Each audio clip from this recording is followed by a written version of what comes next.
Assalamualaikum warahmatullahi wabarakatuh. Om Swastiastu, Namo Buddhaya, salam kebajikan, salam rahayu, selamat datang, selamat berjumpa lagi bersama Gus AA. Mau dalam channel tanda tanya politik semakin gila semakin asik. Apapun alasannya, Pilpres 2024 itu tidak sah. Karena terjadi pelanggaran konstitusi dengan terang-terangan, perusakan demokrasi dengan terang-terangan, pengkhianatan reformasi dengan terang-terangan,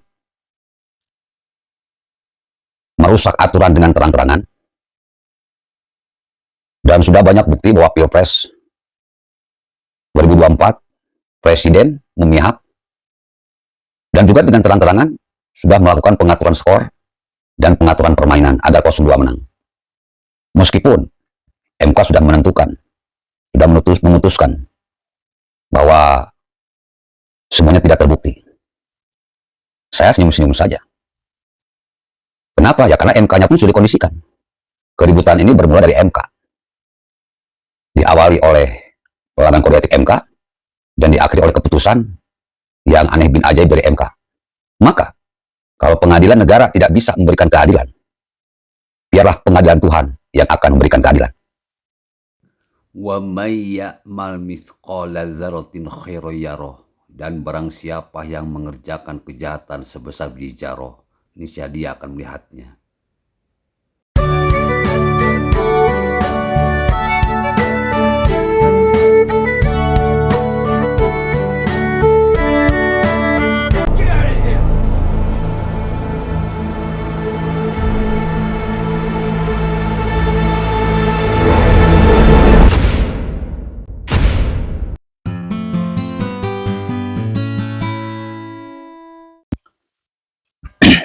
Dalam suatu pertandingan sepak bola, akan enak untuk ditonton, akan enak untuk dimainkan jika tidak ada pengaturan skor, wasitnya adil, masing-masing klub bermain dengan aturan main yang sudah disepakati.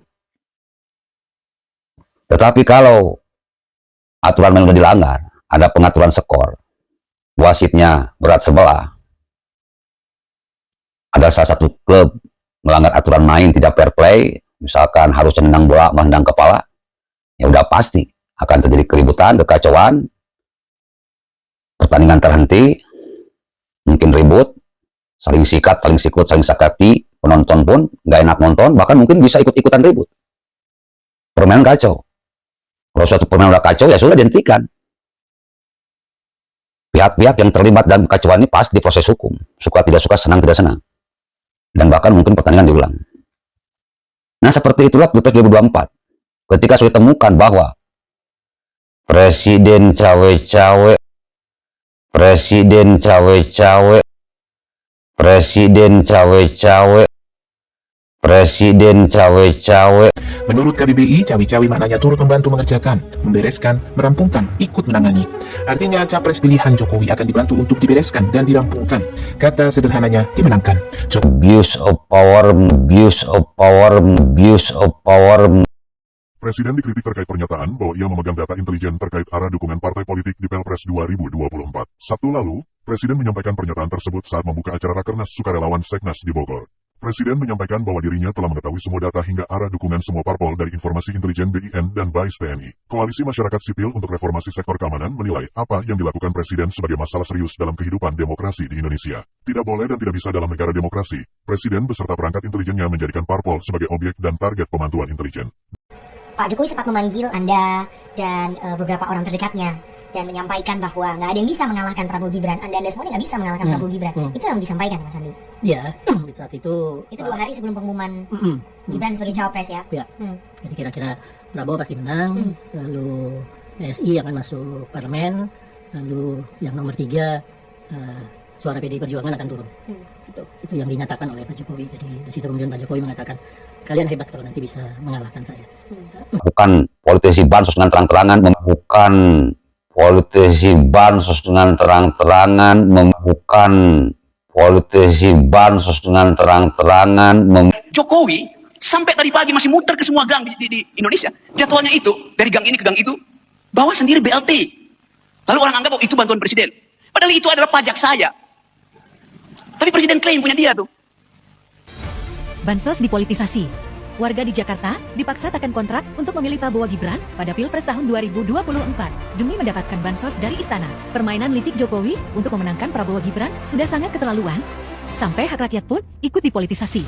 Warga Jakarta diminta untuk mengisi form yang berisi nama kakak, nomor NIK, nomor HP, anggota DPT kakak, TPS, dan alamat tempat tinggal mereka. Alih-alih untuk memenuhi persyaratan penerimaan bansos, data ini dimanfaatkan untuk memastikan suara Prabowo Gibran menjelang Pilpres tahun 2024. Bahkan tertulis jelas dalam form tersebut, pernyataan untuk memenangkan Prabowo Gibran. Bersama ini saya dan anggota keluarga yang terdaftar di DPT, siap memenangkan pasangan Capres-Cawapres tahun 2024 nomor urut 2 sesuai yang tersebut di atas. Seperti inilah bunyi tulisan form tersebut.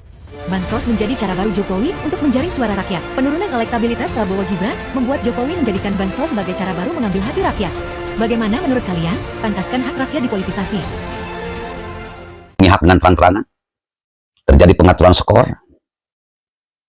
Wasitnya dikondisikan, melanggar jurdi luber, MK dikondisikan, KPU dikondisikan, Bawaslu dikondisikan. Maka pihak-pihak yang melakukan kekacauan ini harusnya diseret ke hukum. Harusnya, bro.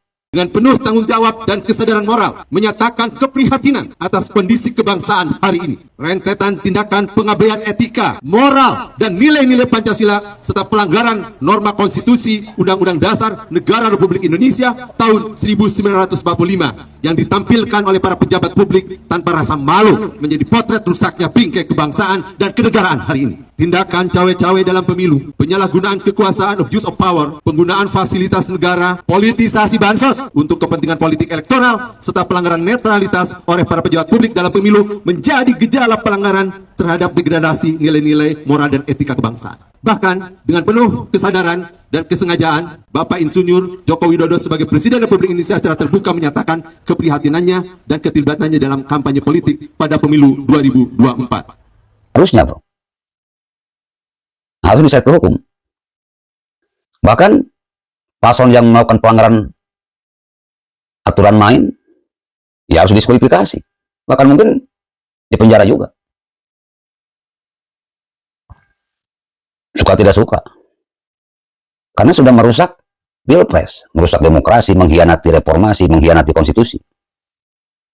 Tapi apa daya, tangan tak sampai. Ketika kita meminta keadilan, ternyata negara tidak bisa memberikan keadilan. MK-nya dikondisikan, DPR-nya pun sudah dikondisikan sehingga tidak bisa melakukan hak angket, ya sudah. Sebuah kejahatan menjadi sebuah kebenaran. Maka kata Allah, barang siapa yang berbuat baik akan dibalas dengan kebaikan, barang siapa yang berbuat jahat akan dibalas dengan kejahatan. Dengan siksaan yang pedih. Dan kita sudah nonton sekarang. Orang-orang yang jahat di Pilpres 2024 pelan tapi pasti sudah kena karmanya, sudah kena hukumannya, dan kita terus-menerus nonton. Wah, benar pengadilan Tuhan sedang berjalan. Jika pengadilan negara tidak bisa memberikan keadilan, maka pengadilan Tuhan yang akan memberikan keadilan.